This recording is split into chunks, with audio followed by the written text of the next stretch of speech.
With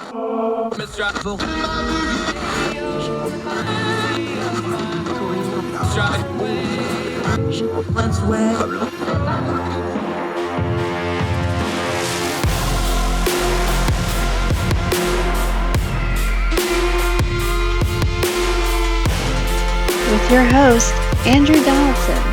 This is Heard Tell. Welcome back to Heard Tell. Okay, it's been a while since we've seen him, but we're thrilled to have him back. Another of our great Young Voices contributors, Christopher Barnard, London School of Economics guy. Again, they don't let people just walk in there. That's a very prestigious school. He's got all kinds of great writing credits, including this piece in the Wall Street Journal somewhere I haven't got into yet, but I'm going to keep trying real hard at it. Chris, great seeing you again, my friend. How have you been, sir? Yeah, been good. Thanks for having me on. Fantastic. Good to see you again. Half American and half Belgium and lived in Europe. Glory, what a combination. Yeah, no, it's been interesting moving from Europe and then to the UK and then to the US. So it's been a whirlwind. Let's actually just start there for a second before we get into the nuclear stuff, because people are always wanting to compare America and Europe when it comes to things like energy policy, nuclear policy, things like this. I was the reverse. I grew up in America, and then when I was in the military, I lived in Germany 2 different times. So I got to see it from that respect. Talk about that real quick, though, especially since you do political and cultural commentary now, how that shapes you when you go overseas, in your case, live overseas and then come over here, how that shapes you and changes kind of a broader perspective, because I know that really, really changed how I saw the world. Yeah, of course. I think one of the interesting things about growing up in Europe is obviously the countries are so much smaller, and so you're much more exposed to different cultures very quickly. So I grew up speaking 3 languages and was just very much directly confronted with other cultures and visiting other countries, whereas America as a country is the size of a continent. And when it comes to something like energy policy, I think that also has an impact. Whereas in the US, you have abundant natural resources that really we've been able to tap and has helped America become the superpower in the world. In Europe, you countries are smaller, you have fewer resources, there's more demand, like there's more competition between, should this be agricultural land, should this be energy production, should this be homes, whatever it might be. And I think as a result, in a way, politicians have actually become quite idealistic rather than realistic when it comes to these kinds of things.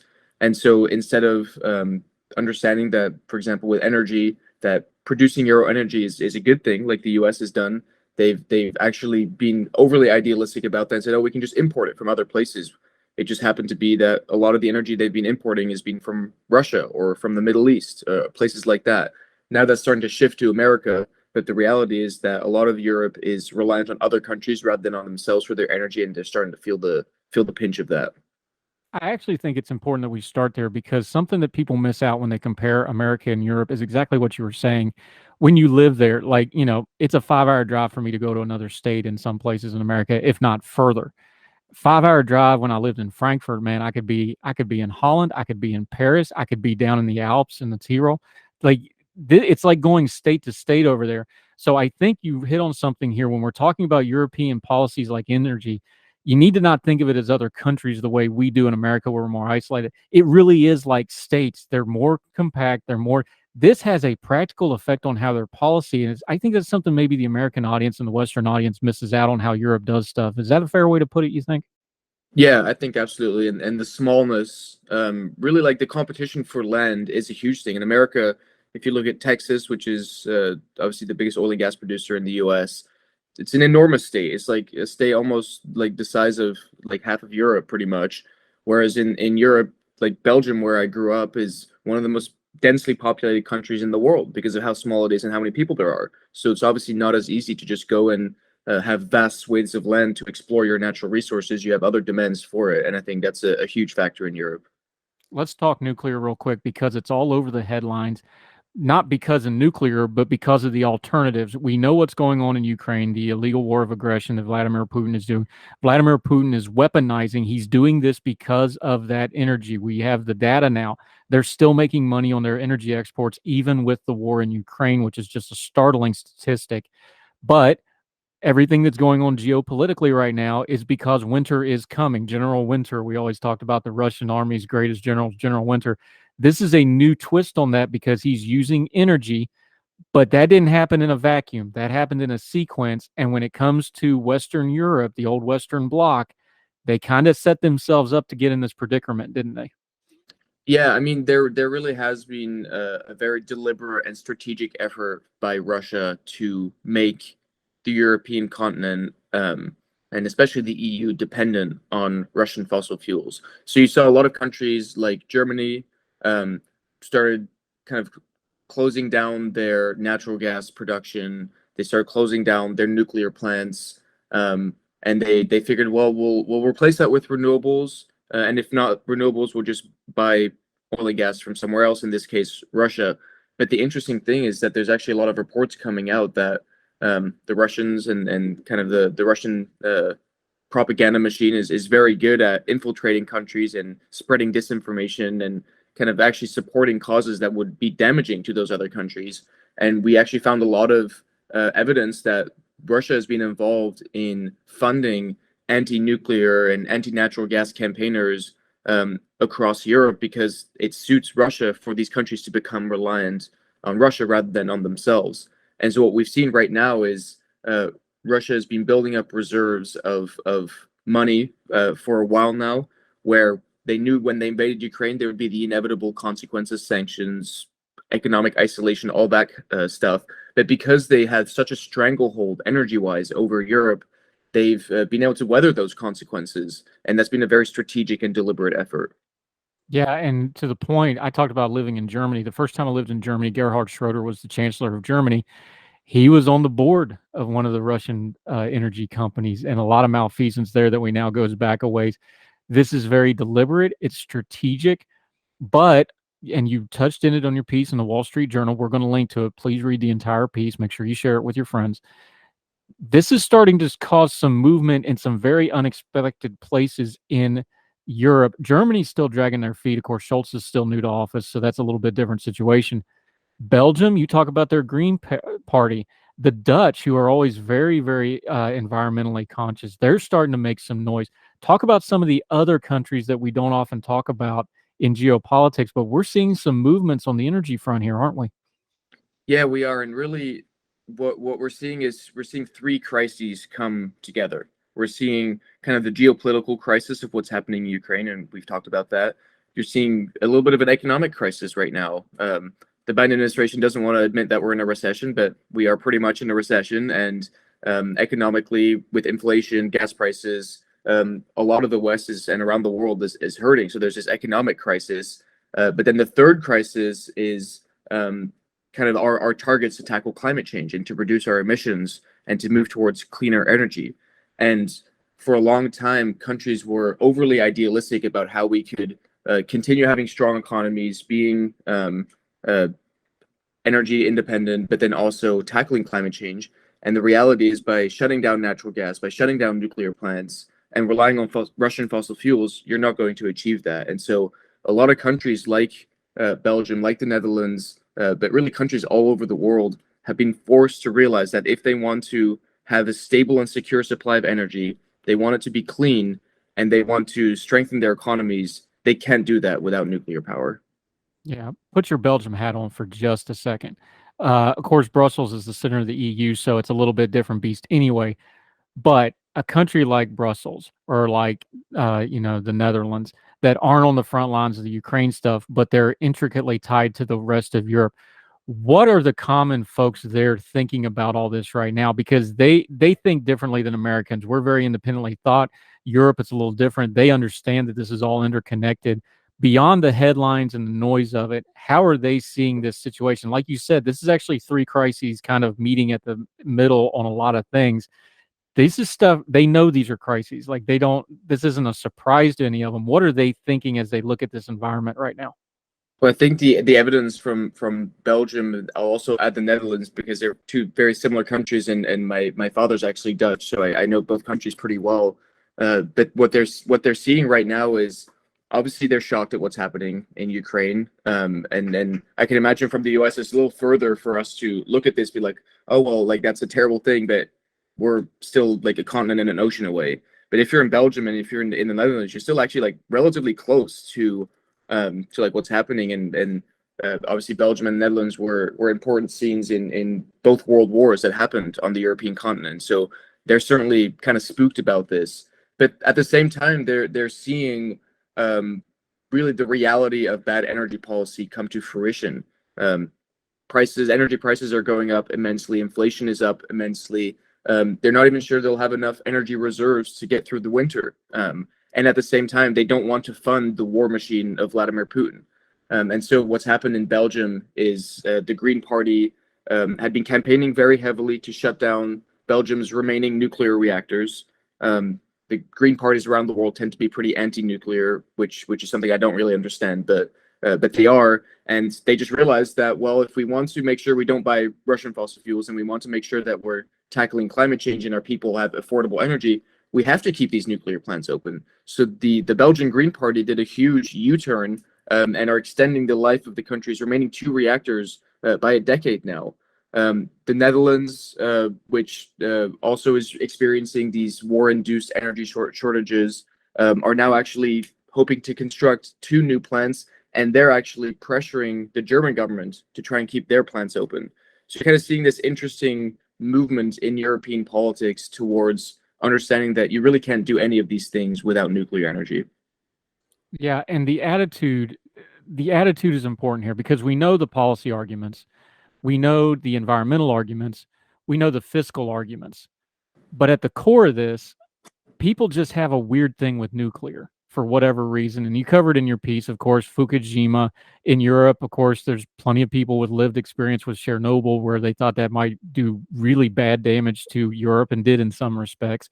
Of course, 3 Mile Island here in America, even though that was actually a success story when you actually dig into the technicals of it, people are just weird about nuclears. Is that attitude change is going to be just as important as any ideological or policy pitches, right? Because the people's got to be ready to move there to move on it, right? Yeah, I mean, you kind of see that in Germany actually right now is because of the current crisis, Germans are realizing that the situation they have right now is just really untenable. And so opinion polling in Germany has actually shifted to the extent that a majority of Germans right now support keeping their last nuclear plants open. The CDU, the party that actually campaigned under Angela Merkel and then successfully agreed on the legislation to shut down all of the nuclear plants in Germany, they now are publicly saying maybe we should keep them open. And obviously they're no longer solely in power, and so you have the coalition government there, which is still very much kind of against this idea of keeping the nuclear plants open. But really, what you're seeing is that in places like Germany, places like Belgium, public opinion is starting to turn in favor of nuclear energy simply because they're being forced to. Yeah.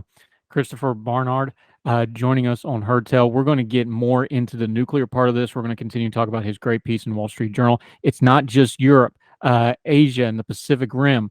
A lot of questions about nuclear. Right here in the U.S., we're going to come closer to home, talk about some things, including current legislation up for debate. Might be some movement towards nuclear. Going to be talking about that. Christopher Barnard, Young Voices contributor, great writer, great guy. Going to continue with him on Young Voices right after this.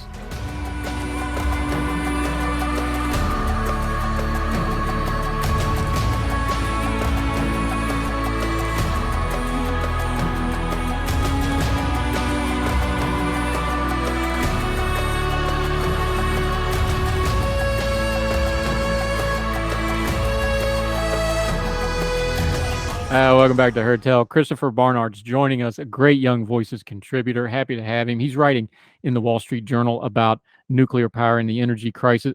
Worldwide energy crisis is no other way to put it because we're seeing it all over the place.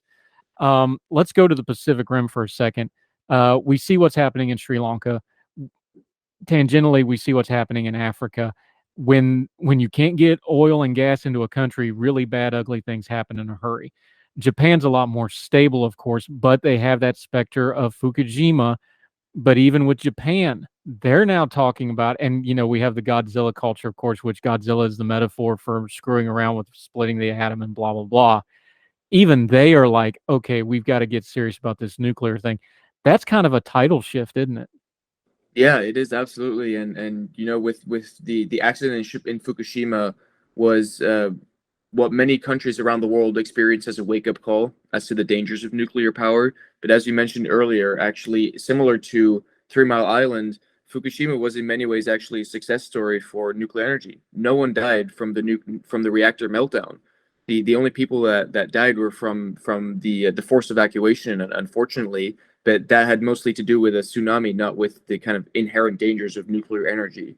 But it spooked a lot of countries. So Japan kind of fully denuclearized. It inspired countries like Germany to also denuclearize. But what you're seeing right now, because of this crisis, the Japanese energy minister recently admitted that their 2030 climate emissions goal is based on restarting up to 30 nuclear reactors. Just by this winter, they plan to bring 9 nuclear reactors fully online so that they have enough energy to get through the winter. And so you're really seeing that the country that almost led this denuclearization, this kind of nuclear phobia around the world, is actually the one that is turning to nuclear out of necessity faster than anyone could have imagined. It's not just Japan, which is, of course, one of the leading economies and leading technology countries. Emerging economies, Indonesia, Vietnam, the Philippines, they're all investing in nuclear energy. There's also a subheading here, though, because we talk about nuclear energy as being a clean fuel, and we should, because I don't think you can honestly talk about environmentalism without talking about nuclear energy. I just don't think you can. But one of the world's greatest polluters in China, they're actually quietly starting to fund a lot of these foreign new nuclear energy products. That's going to be an interesting dynamic to keep an eye on, isn't it? Yeah, it is. And I think really what China is realizing as well is that reliable, affordable, clean energy is crucially important in the future, and no other source of energy provides it as well as nuclear does. And so they're investing hugely in building nuclear plants in the US. They've got hundreds of nuclear plants planned that are already being constructed, but they're not just doing it in the US, they're doing it in other countries as well, because they're realizing that if they can make these other countries reliant on Chinese built energy infrastructure, then the Chinese government has enormous leverage over them, very similarly to the leverage that Putin has over Europe right now. And so really we're seeing that China, a country that everyone looks to as like the worst emitter in terms of carbon dioxide, is now also one of the biggest investors in clean energy in the world. And we simply can't afford to fall behind on that. Yeah, let's bring this home to America. You just talked about Japan building more nuclear reactors. They want to build 12 of them. The opposite is true here. We're closing them. Since 2012, we've closed a slew of them. California is down to one. Diablo Canyon is actually the picture on your piece in the Wall Street Journal. Now, even California, as far left as it can get sometimes, they're even like, no, no, no, no, don't shut this thing down. You're going to crash the economy. We understand the 3 Mile Island stuff. This has really been mostly regulatory crushing of an industry when we talk about nuclear power, why we haven't built new ones since basically the 70s, right? Yeah, I mean, there was obviously after Chernobyl and then after Fukushima, just was a lot of apprehension. After obviously 3 Mile Island as well, a lot of apprehension about nuclear energy in the U.S. And so you have the regulatory agency in charge of this, which is called the Nuclear Regulatory Commission. And for a 30-year period between the 1970s and 2012, they didn't approve a single new nuclear reactor license, which meant that we didn't build any new nuclear. We weren't expanding or modernizing this crucial energy infrastructure. And even for the reactors that have been approved since, it takes years and millions of dollars to get anything through the NRC. Recently, there's a company called NuScale, which I also mentioned in the article. They're building a small modular reactor, in fact, the first commercial small modular reactor, but it took them 6 years and a 12,000-page application to get through the NRC, and they reported that they estimate it costs about $500 million for them to get their application and design certified. And that's just incredibly burdensome on any company that wants to build new technology and that wants to expand infrastructure in this country. And so we need to look at expanding making these timelines much faster, expediting the approval, but also making these regulations much more sensible so that we're not holding back this crucial energy source.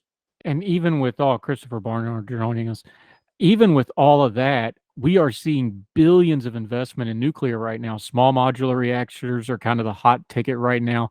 Next generation, there's actually quite a bit of research into some stuff that's not ready to build, but off in the foreseeable horizon in the area of nuclear, especially, being able to maybe put it in like rural areas, things like this, a little bit more portable stuff.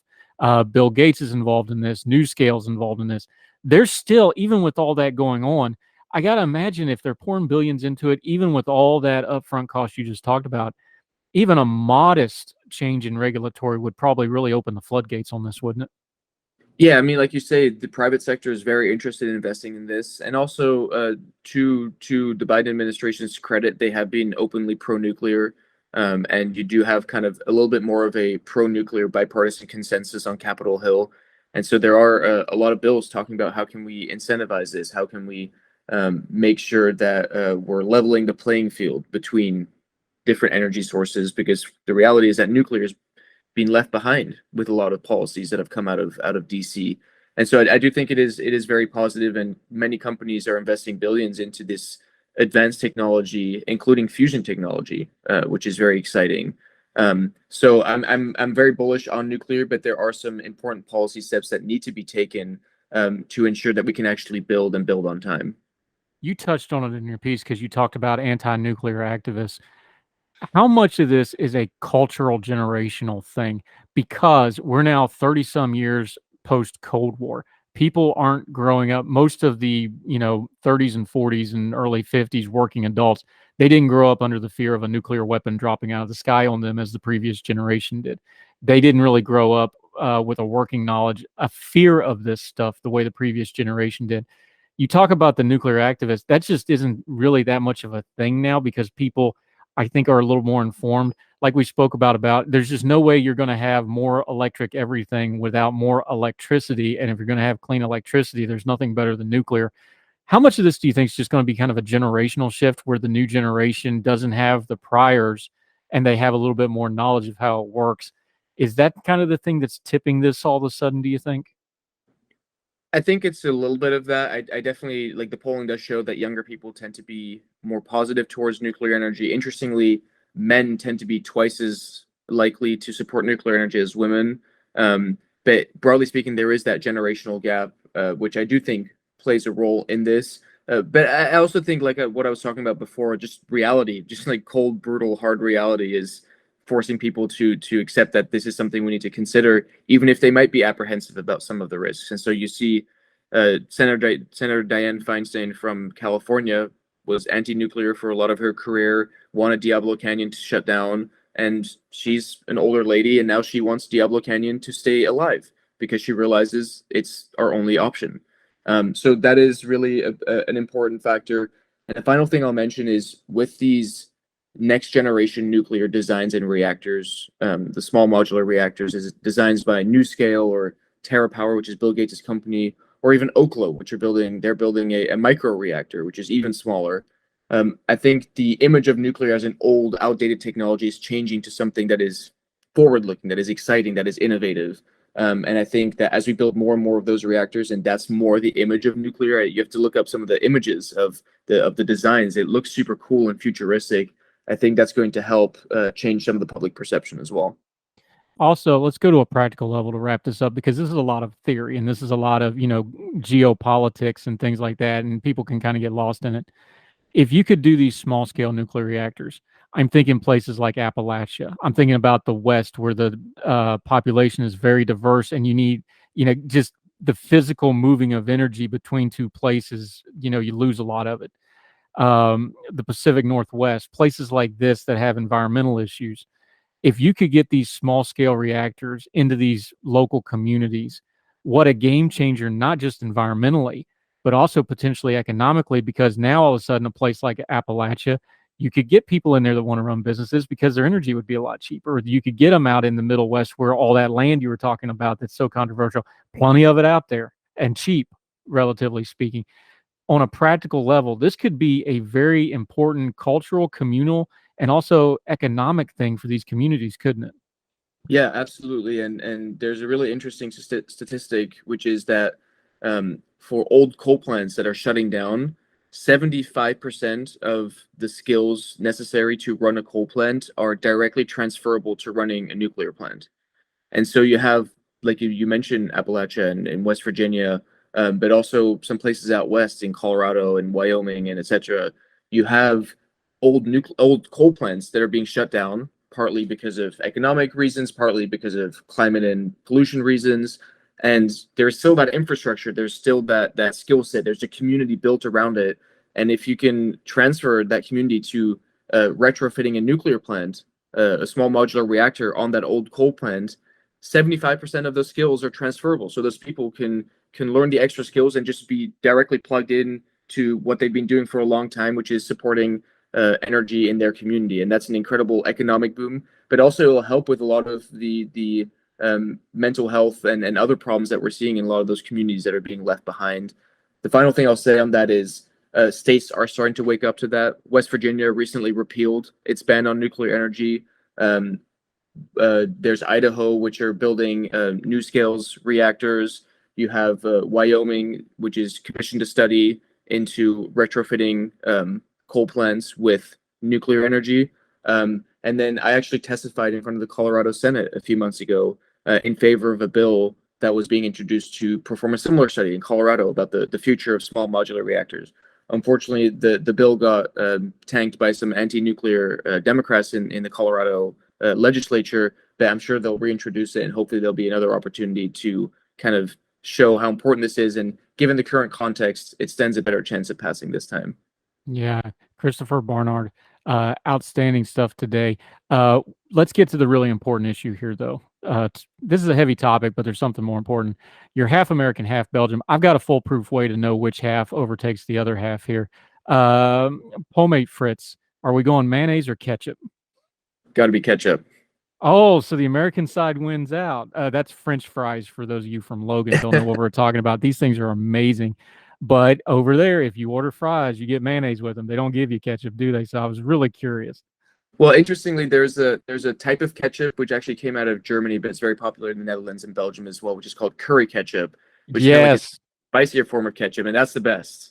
I've got it. I got the green topped ones though, because that red top one's a little rough with all my GI issues, but I've got it in the cabinet. I got to get it off Amazon. I love me curry ketchup. I love to throw, especially like a bratwurst or something on a bun with curry ketchup. Exactly. That's the stuff. Big fan of curry ketchup, something I brought back from Germany. Works is the brand, I believe. But yeah, make sure you get the green one. The red one's got a little kick to it, the red cap ones. But yes, sir, that's in my pantry right now, I promise you. Christopher Barnard, we're going to have you back. Fantastic information. Love talking to you. This topic is just, I especially, like we said, winter's coming. This is going to be a big topic as winter rolls around. Let folks know where they can follow you until we get you back on Heard Tell. Again, your social media, where you're writing, and what you've got going on, my friend. Sure. So you can follow me on my Twitter at Chris Barnard DL. So you can just see a lot of my writing will be there. Also, the organization I work for, the American Conservation Coalition. You can look us up online. Also on Twitter, it's ACC_national. So a lot of our work will be there. And yeah, we're just very excited about promoting nuclear in the future, but also just broad common sense energy and climate policies that balance economic prosperity with protecting the environment. I think that's something that most Americans can get behind. So yeah, check us out and support us if you want. Yeah, we've had a couple folks associated with ACC on. They're always great. That old term we used to use, stewardship of the environment, it's something that's catching on in conservative circles in practical ways. Y'all do good work. We greatly appreciate it. Get into that curry ketchup, folks. It's real complicated. You take ketchup and you put curry powder in it to taste and mix. Very hard to do. Let it sit a little while. Christopher Barnard, this was great, sir. Really appreciate your time. Thanks for coming on. We'll talk again real soon. Thanks, man. Yes, sir.